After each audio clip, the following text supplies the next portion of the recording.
네, 반갑습니다. 저는 조금 전에 소개받은 카카오 ESG 경영 리더를 맡고 있는 김태환이라고 합니다. 반갑습니다. 네, 좋은 자리, 이 행사에 대해서 사실 그렇게 잘 알진 못했는데 막상 와 보니까 굉장히 국제적이고 큰 행사인 것 같아요. 그래서 좋은 자리에 초대해 주셔서 너무 감사드리고, 오늘 제가 요청받은 주제는 이 대기업들이 ESG 경영을 어떻게 하고 있는지에 대해서 좀 알려달라, 이제 이런 제안을 좀 받아서 오늘 발표를 하게 됐고, 그래서 저희가 무엇을 하고 있는지 뭔가 이렇게 자랑하기보다는 저희뿐만 아니라 일반적으로 대기업들이 어떻게 ESG 경영을 하고 무엇을 하고 있는지를 좀 소개를 해드리는 자리로 생각하고 여기 왔습니다. 그래서 지금부터 좀 말씀을 드려보도록 하겠습니다. 네, 먼저 ESG라고 하는 말에 대해서 좀 생각을 해보고 싶어가지고 개념을 좀 가지고 와봤습니다. 요즘 뭐 다들 많이 쓰시죠? 네, 무료 유료 버전으로 검색을 해서 ESG가 뭐냐, 뭐 이런 것 좀 이렇게 확인을 챗GPT에게 물어봤는데, 보시면 뭐 다양한 해석들이 있을 수 있는데 제가 좀 하이라이트한 것들 보시면은 기업의 지속 가능성과 사회적 영향을 평가하는 요소다. 이 중요한 이유에도 계속 나오겠지만 평가라는 말들이 굉장히 중요한 요소고요. 그래서 보시면 환경도 기업의 운영이 환경에 미치는 영향을 평가하는 요소, 사회도 사회와 어떤 관계를 어떻게 관리하는지를 평가하는 요소, 그리고 거버넌스도 윤리적 경영, 법규 준수 등을 평가하는 요소다. 예, 그래서 이 말들이 사실 계속 등장하는데, 혹시 여기에 앉아 계시던 분들이 평소에 생각하고 있던 ESG랑은 조금 다른 의미일 수도 있을 것 같아요. 그래서 어떻게 다른지 좀 더 설명을 해보도록 하겠습니다.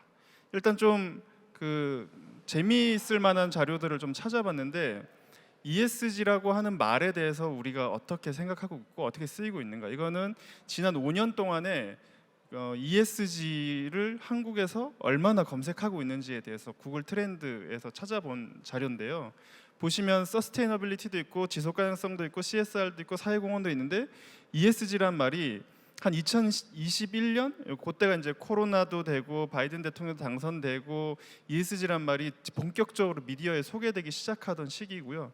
그때 이제 그 이후로 보면 ESG란 말이 굉장히 압도적으로 유사한 개념들을 모두 다 거의 파괴적으로 억누르고 ESG란 말들이 곳곳에서, 우리 사회 곳곳에서 쓰이게 됐습니다. 다른 나라도 과연 그럴까요? 이렇게 보시면 좀 객관적인, 이건 사실 뭐 이렇게 제가 개인적으로 찾아본 거기 때문에 이것이 얼마나 객관적이다라고 제가 정확하게 말씀드릴 수는 없지만, 영어권 국가들의 좀 자료를 보면은 미국을 보시면 이제 파란색이 ESG이고 빨간색이 서스테이너빌리티인데, 생각보다 우리나라보다 ESG란 말이 압도적이진 않습니다. 그리고 최근의 경향을 보시면 서스테이너빌리티란 말이 훨씬 많이 사용되고 있고, 영국을 볼까요? 영국은 사실 ESG란 말이 저 밑에 있습니다. 그리고 서스테이너빌리티라는 말이 아주 일반적으로 쓰이고 있다는 걸 알 수 있습니다. 그리고 이걸 글로벌하게 보면 ESG라는 말과 서스테이너빌리티라는 말이 굉장히 비슷한 정도로 검색되고 있다. 하지만 서스테이너빌리티는 우리나라에서도 지속 가능성이라고 주로 얘기하지 서스테이너빌리티라고 말을 잘 하지 않죠. 아마 그래서 각 나라마다 지속 서스테이너빌리티에 대응하는 어떤 말들이 있을 거기 때문에 여기서 근데 ESG는 줄임말, CSR도 줄임말이기 때문에 아마 그대로 쓰고, 아마 지속 가능성은 각 나라마다 다른 말들이 있을 겁니다. 그렇게 따졌을 때 지금 보면 비슷해 보이지만 어떻게 보면 지속 가능성이라는 성격을 가진 용어들이 전 세계적으로 훨씬 많이 쓰인다고 볼 수 있습니다. 근데 한국에서는 이 ESG가 어떻게 사용되느냐 보시죠. 보호 종류 아동을 위한 1000만 보 걷기 ESG 챌린지, 어린이집에서 하는 ESG 교육, 생활 속 ESG 실천. 혹시 아까 챗GPT에서 얘기한 기업의 지속 가능성을 평가한다는 그 개념과 우리가 일상생활에서 쓰고 있는 ESG란 말이 굉장히 격차가 있다라고 하는 것들을 이 속에서 볼 수 있죠. 심지어 기업에게도 착한 기업이 산다, 기업이 착해야 한다, 그게 ESG다라고 초기에 상당히 많이 이야기를 했습니다. 그래서 지금도 ESG를 잘한다는 것은 그 기업이 착하다, 착한 기업이 ESG를 잘한다라고 하는 어떤 일반적인 사고를 하는 경향이 있습니다, 우리나라에서는. 하지만 뒤에 얘기하겠지만 대기업에서 한 ES 경영은 착한 기업과는 완전히 다른 이야기로 하고 있거든요. 그 부분에 대해서 좀 설명을 드리고, 그래서 이 ESG란 말이 뭔가 좋은 일, 착한 일, 뭐 환경보호, 사회공헌, 기부, 봉사 이런 것들로 다 쓸 수 있는 말을 ESG로 다 덮어버린 이런 환경에 대해서, 이런 상황에 대해서 조금은 저는 좀 비판적으로 보고 있고, 이것에 대해서 여러분도 같이 생각해 보면 좋을 것 같습니다.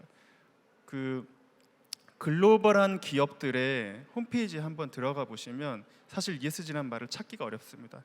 한국의 대기업들은 대체로 그 메뉴를 홈페이지에 ESG라고 쓰고 있고요. 글로벌한 대기업들, 특히 한국에서도 삼성이나 LG 같은 글로벌한 대기업들 혹은 해외 기업들은 대부분 홈페이지에서 서스테이너빌리티라는 말로 대신하고 있습니다. 그래서 이제 대기업의 ESG에 대해서 조금 더 뭐냐? 아까 제가 얘기한 뭐 기부도 아니고 사회공헌도 아니고 뭐 착한 일도 아닌데 대기업에서 하는 ESG가 뭐냐라고 질문해 줄 수 있는데, 그냥 몇 가지 키워드로 얘기를 해볼 수 있을 것 같습니다. 어떤 개선 과제를 찾고 공시하고 보고하고 ESG를 평가하고 그리고 이걸 가지고 내외부 커뮤니케이션을 한다라고 볼 수 있는데, 그러면 무엇이 이들을 ESG를 하게 만드느냐? 한 세 가지 정도의 압력이 존재합니다. 하나는 강제적인 압력인데요. 법과 규제, 그리고 강력한 이해관계자. 여기서 말하는 강력한 이해관계자는 뭐 투자자라든지 아니면 바이어라든지, 니네 친환경 소재 안 쓰면 너희 거 안 사갈 거야. 혹은 제가 예전에 어떤 타이어 회사 ESG 담당자한테 들었는데, 너희가 쓰는 이 타이어의 원재료, 이 고무가 저 남미에서 생산된 건데 거기에 아동노동이 개입되지 않았다는 걸 증명해. 이런 거 증명 안 하면 우리 니네 타이어 안 사갈 거야 라고 하는 압력을 받습니다. 이건 굉장히 강력한 압력이죠. 그래서 이 강제적인 압력이 높을수록 사실 ESG 경영을 기업들은 더 적극적으로 할 수밖에 없습니다. 대응 수준이 상당히 높아지는, 기업의 어떤 재무적인 영향과 아주 직접적으로 관련이 있기 때문에. 그리고 또 하나는 사회적 압력이 있습니다. 뭐 시민단체 혹은 미디어, 그리고 오늘 이런 자리도 그만큼 ESG에 대한 사람들의 관심이 높아지고 있기 때문에 기업에 거는 기대가 상당히 큽니다. 그리고 이런 ESG 보고서나 이런 것들과 관련해서 요즘에는 미디어에서 굉장히 집중적으로 분석해가지고 기사도 굉장히 많이 나오고 있습니다. 그리고 또 하나는 프로페셔널한 압력이 있죠. 예를 들어 어떤 협회 같은 데서 이 업계를 포괄하는 협회 같은 곳에서 우리 업계 자체가 이런 거 선제적으로 대응해가지고 우리가 경쟁력을 가지자, 그리고 평판을 나쁘게 가지지 말자, 적어도 베이직한 어떤 가이드는 만들자, 뭐 이렇게 해서 협회 차원에서 대응하는 경우도 있고, 혹은 경쟁사가 굉장히 주요한 요인이 될 수 있죠. 예를 들어서 카카오의 경쟁사는 어딜까요? 예를 들어서 이제 뭐 네이버라고 할 수 있겠죠. 그러면 저희도 우리 ESG 이거 어떻게 할까 계획을 짜고 기획을 할 때 네이버 어떻게 하는데? 이거가 저희가 굉장히 자주 하는 말이에요. 아마 네이버도 비슷한 말 하겠죠. 카카오는 어떻게 하는데? 그래서 뭐야 우리 빼고 다 이런 거 하고 있네? 라고 생각되면 사실 그거보다 쉬운 설득 논리가 없습니다. 그래서 이 세 가지 정도의 압력이 존재한다고 볼 수 있고, 그럼 이 압력을 가지고 우리가 ESG 경영을 하고자 할 때 첫 번째로 기업이 하는 거는 어떤 중대성에 대한 평가입니다. 이 중대성에 대한 평가는 뭐냐면, 우리가 이 기업의 활동으로서 환경과 사회에 끼치는 영향이 있겠죠. 좋은 영향일 수도 있고 나쁜 영향일 수도 있습니다. 예를 들어서 어떤 공장을 어떤 지역에 짓는다고 했을 때 그 지역에 뭐 고용은 늘릴 수는 있겠지만 환경이 나빠질 수도 있고 커뮤니티에 안 좋은 영향을 줄 수도 있는 거죠. 그럼 그걸 어떻게 저감을 시킬 거냐, 혹은 환경적으로 악영향을 우리가 주고 있다고 하면 우리는 어떻게 그것들을 줄일 수 있을까? 뭐 이런 것들은 기업이 환경과 사회에 끼치는 영향이라고 할 수 있고, 반대로 환경과 사회가 기업에 끼치는 영향도 사실 상당히 큽니다. 예를 들어서 올해 추석 때 모두 느끼셨죠. 어마어마한 더위를 느꼈는데 이게 그냥 우리 생활에서 더워 이러고 끝날 일이 아니잖아요. 기업의 활동에 굉장히 많은 영향을 줍니다. 그래서 이 두 가지, 이걸 더블 매터리얼리티라고 하는데, 기업이 환경과 사회에 끼치는 영향, 환경과 사회가 기업에 끼치는 영향, 이런 것들을 분석하게 됩니다. 그래서 그거를 우리에게 기회 요인은 뭐고 위험 요인은 뭐냐, 이런 분석을 하는 거죠. 예를 들어서 기후 변화를 폰트가 다 깨졌네요. 죄송합니다. 예를 들어서 기후 변화를 예시로 기업이 어떻게 하는지 말씀을 드려보면, 자연재해가 증가하고 있습니다. 혹시 기억하시는지 모르겠는데 몇 년 전에 포스코가 태풍의 피해를 입어가지고 공장이 물에 잠겼어요. 그래서 꽤 긴 시간 동안 그 공장을 가동하지 못했습니다. 그걸 복구하느라고. 그럼 그 기업에 재무적인 굉장히 악영향을 줬겠죠. 그리고 또 한편으로는 다른 이해관계자들, 투자자들도 저 기업은 기후 변화에 잘 대응할 준비가 안 돼 있는 회사인가? 저기에 우리가 투자해도 되나? 라고 하는 퀘스천을 가집니다. 그리고 원자재를 수급하는 비용에 영향을 주겠죠. 날씨가 식품 회사들인 경우에 날씨가 영향을 끼치고 그러면은 이 지구 온난화로 해수 온도가 높아지면 김 양식 이런 거 악영향을 끼치겠죠. 그럼 김값이 또 올라갈 수 있고 이런 것들이 기업에게 준 직접적인 영향인 거고 소비자의 수요도 변합니다. 소비자들도 개인의 신념이 생기는 거죠. 난 더 이상 플라스틱 컵을 쓰고 싶지 않아. 이런 것들. 나는 나쁜 소재로 만든 옷을 입고 싶지 않아. 이런 이제 의식의 변화가 생기고 임직원의 근무 여건도 변화가 있겠죠. 그리고 법 규제도 그에 따라서 굉장히 많이 변합니다. 그럼 이것들을 대응하기 위해서 기업들 많이 보셨지만 아리백도 가입하고 넷제로 선언하고 우리도 이제 거기에 동참할 겁니다라고 하는 거를 외부에 선언을 하고 그리고 친환경 상품도 개발해서 이거를 통해서 우리가 혹시 매출을 늘릴 수 있는 요소는 없나. 그리고 아리백에 가입하고 나면 돈이 많이 들지만 재생에너지를 훨씬 일반 전기보다 비싸게 조사를 하고 이것도 굉장히 큰 이제 부담이기도 하죠. 그리고 재난 대비 설비도 강화해야 됩니다. 그래서 이런 요소들이 기업에게 기회일 수도 있고 위기일 수도 있는 거죠. 그러면 이런 그 위기와 기회가 누구가 가장 이것들을 궁금해할까요? 바로 투자자라고 할 수 있습니다. 그래서 몇 가지 과거에 이제 이 뒤에서 말씀드리겠지만 공시 의무화라고 하는 것들이 기업에 굉장히 큰 지금 영향을 주고 있는데 그거가 어떤 관점에서 나왔느냐. 예를 들어서 영국의 전 영국 중앙은행 총재가 기후 위험이 기업의 장기적 재무 성과에 미치는 영향을 공시해야 된다. 이런 말도 했고요. 그리고 레리 핑크라는 블랙록의 CEO는 기업이 기후 변화와 같은 ESG 리스크에 대해 충분히 대응하지 않으면 투자자로서 신뢰를 잃게 될 거다. 그러니까 투자자한테도 니네가 기후 변화 어떻게 그 리스크 어떻게 관리하고 있는지 얘기해 줘. 이런 얘기를 하는 거죠. 그래서 이런 니즈가 생기는 겁니다. 단순히 이 회사의 제품이 앞으로 비즈니스적으로 좋을 것 같아라고 생각하고 투자를 하는 것만으로는 이제 그 기업의 리스크를 충분히 평가할 수 없다고 자본의 관점에서 생각하게 되는 거죠.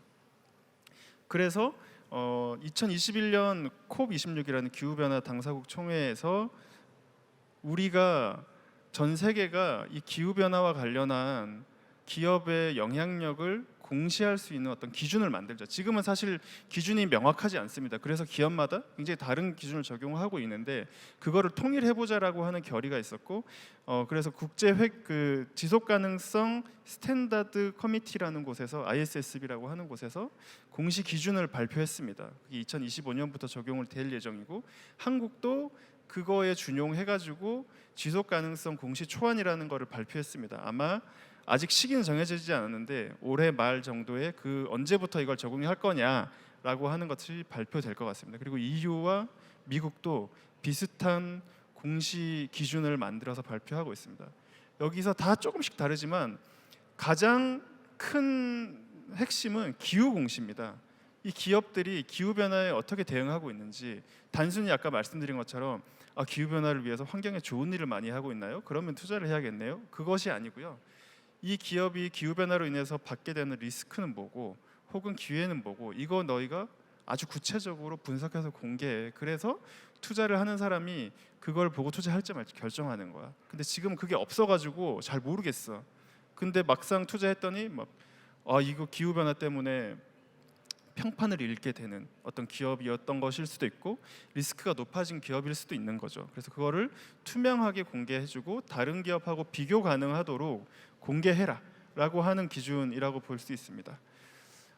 한국 기준을 간단하게 좀 보여드리려고 하는데 지속가능성 공시 기준 초안을 지난 4월인가 6월에 한국 회계 기준원에서 발표를 했습니다. 그래서 이게 확정되면 금융위원회에서 결정을 하고 모든 우리나라의 상장 기업들 2조 원 이상의 자산을 가지고 있는 기업들은 아마 우선적으로 적용을 하게 될 것 같은데 여기에 거버넌스, 위험관리, 전략, 지표 및 목표 보통 포필라라고 하는데 요거 기준으로 니네 사업보고서 안에 이거 다 집어넣어. 기업이 혹시 발간한 사업보고서가 뭔지 아시죠? 사업보고서는 법적으로 발표를 하게 되어 있습니다.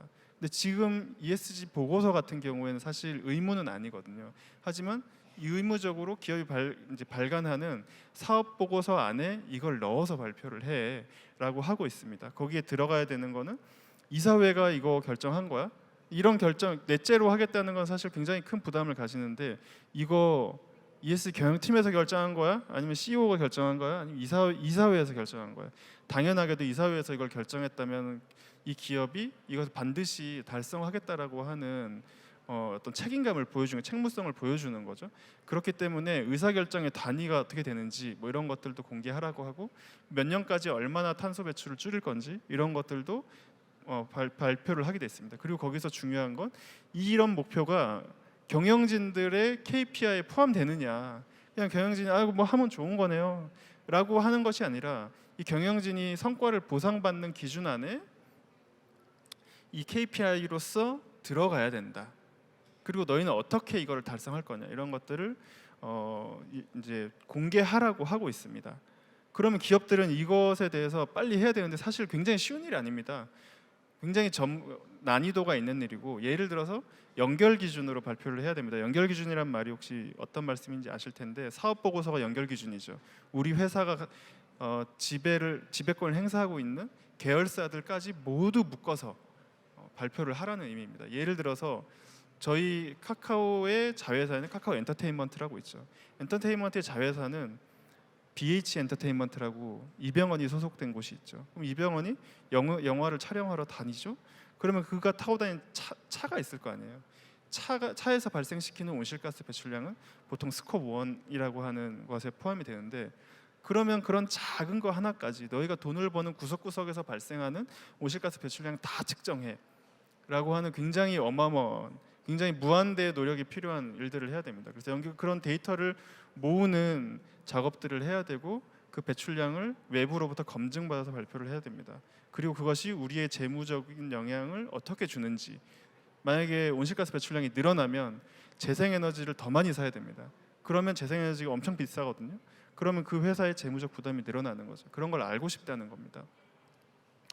그리고 이제 ESG 평가에 대해서 그래서 방금까지는 그 의무 공시를 우리가 어떻게 하고 있는지, 어떻게 준비하고 있는지 말씀드렸고, 그리고 ESG 평가에 대해서 좀 말씀드리려고 하는데, 기업들이 보통 ESG 평가, 대기업들은 대부분 대응을 하고 있습니다. ESG 평가는 많이 들어보셨을지 모르겠지만 MSCI, CDP, 한국 ESG 기준원, S&P 글로벌, 보통 한국의 대기업들이 한 요 4개 정도의 평가는, 마이너한 평가들이 훨씬 더 많이 있지만 4개 정도의 평가는 모두 대응하고 있습니다. 이 평가의 의미는, 죄송합니다. 제가 그 최종본 드렸는데 이전 버전이어가지고 사실 내용이 좀 디테일이 떨어지네요. 좀 굉장히 아쉽습니다.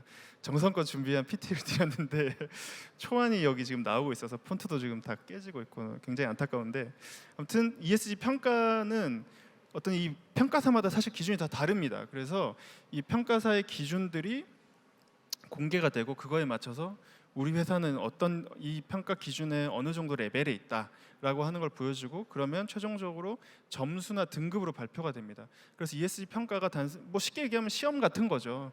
우리도 학교에서 수업을 듣고 그걸 객관적으로 평가할 때 시험을 치고 성적으로 상대적으로 평가를 하잖아요. 그거랑 비슷하다고 보시면 됩니다. 평가사마다 성격이 다 다르고 환경을 더 중요하게 보는 평가가 있고 거버넌스를 더 중요하게 보는 평가가 있고 굉장히 성격이 다릅니다. 그래서 이 평가를 기준으로 경영진에게도 의사결정을 쉽게 할 수 있도록 하나의 가이드가 될 수도 있고요. 또 하나는 이런 평가 결과에 따라서 금융기관에서 금리에 영향을 주기도 합니다. 이 회사는 ESG적으로 리스크가 적은 회사니까 금리를 조금 더 깎아서 대출을 해줄 수도 있구나. 혹은 뒤에서도 얘기하겠지만 이 회사에 투자할 때 조금 더 유리한 조건으로 투자를 해주기도 합니다. 그렇기 때문에 이 평가가 단순히 우리 시험 잘 쳤어요의 개념은 아니고 기업에 직접적으로 영향을 주는 것입니다. 그리고 이제 ESG 커뮤니케이션 차원에서 보고서를 많이 발행하고 있는데요. 아까 공시 그리고 평가, ESG 보고서 이런 것들이 대기업에서 하는 ESG의 가장 핵심적인 요소라고 볼 수 있고, 저희도 그렇지만 많은 기업들 점점 더 많이 ESG 보고서를 발행하고 있습니다. 현재는 강제성이 있는 게 아니기 때문에 자발적으로 하고 있지만 제가 찾아본 통계에 의하면 전년 대비 한 17% 늘었더라고요. 그래서 올해 기준으로 보면 한 190여 개 기업이 ESG 보고서를 발행하고 있고 아마 조만간에 훨씬 더 많이 늘어나고 있을 것 같고 의무화되면 사실 상장사는 다 해야 된다고 보시면 됩니다. 그래서 이 일을 하고 싶으신 분들 앞으로 이 일이 무궁무진하게 늘어날 예정이니까 관심 있으시면 이 직업으로 커리어로 삼는 것도 굉장히 추천드릴 만한 일입니다. 그래서 많은 분들이 이 기업이 ESG 뭐 하고 있어? 라고 생각할 때 보게 되는 게 ESG 보고서고 그래서 중요도가 점점 높아지고 있고 미디어나 정치권에서 사실 관심을 많이 가지고 있습니다. 그리고 그 밖에 이슈들이 있는데요. 뭐 생물 다양성에 대한 요구도 높아지고 있고 그다음에 공급망. 그러니까 예를 들어서 우리 회사가 직접적으로 관할하는 게 아니라 우리 회사가 사오는 여러 가지 뭐 공급받는 게 있고 협력 업체도 있잖아요. 그 업체들의 ESG도 지금 볼 것을 요구받고 있습니다. 그리고 인권 경영 측면에서도 인권 영향 평가를 해서 이 기업에 종사하는 사람들의 인권은 어떤지 이런 것들도 다 공개를 요구하고 있고요. 그리고 이 기업의 다양성이 높을수록 기업 가치가 높아진다라고 하는 여러 가지 어떤 경험적, 연구적 이제 결론에 의해서 이런 것들이 요구받고 있습니다. 마지막으로 드리고 싶은 얘기는 이거는 알렉스 에드먼스라는 그 영국의 교수님이 쓴 논문인데 The End of ESG입니다. ESG 하는 사람이 ESG 끝난다 이런 얘기를 들으면 뭐 그렇게 안 좋을 수도 있죠. 하지만 이거의 핵심 뭐냐면 ESG가 특별한 게 아니라는 겁니다. 그래서 저는 여기 계신 분들도 생각해줬으면 좋겠는데 ESG가 기업에게 엄청나게 많은 베네핏을 가져다 준다고 말할 수는 없지만 ESG를 잘 대응할수록 기업의 어떤 리스크가 해증된다. 그런 요소로서 ESG를 좀 봐주셨으면 좋겠고 그래서 하지만 특별한 게 아니지만 중요하다. 예를 들어 요즘에 기업에 뭐 HR 부서, 기업 문화 부서, 임직원을 교육하는 부서 이런 거 다 있잖아요. 그게 특별하다고 말할 수는 없지만 그거가 없으면 안 된다고 다들 생각하죠. 중요하기 때문입니다. 그래서 앞으로 ESG는 특별한 게 아니라 중요한 것으로 남을 것이라고 기대하고 있습니다. 네, 제가 준비한 건 여기까지고요. 이따가 또 Q&A 시간에 또 더 많은 얘기 나누도록 하겠습니다. 감사합니다.